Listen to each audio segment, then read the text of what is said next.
প্রতিদিনের মতোই আমি অফিসে বসে আছি, তো বসে বসে দেখতেছি একটা কাক কীভাবে পানি খাইতেছে। দেখেন একবারে তলার নিচে, পাল্টির তলার নিচে পানি, তাও ট্রাই করতেছে খাওয়ার জন্য। তো আমি চেষ্টা করলাম যে প্রতিদিনই দেখি কিন্তু এই পানি খায়, আজকে ভরাই রাখি নাই।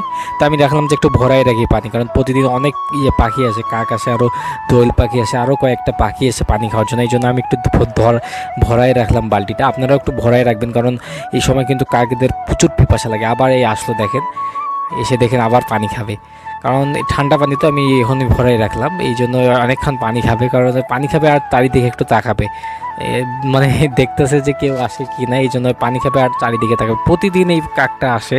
তো আপনাদের আশেপাশে যারা আছেন, যা ছাদে বলেন, যে কোনো জায়গায় বলেন, এক বালতি বা এক মগ করে পানি রাখবেন এদের জন্য। এরা কিন্তু বর্তমানে কোথাও পানি পায় না, বা বর্তমানে যে পানির পিপাসা এদের প্রচুর কষ্ট হয়।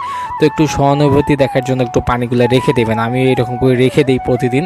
তো আজকে দুপুরবেলা একটু রেখে দিই নেই, এই জন্য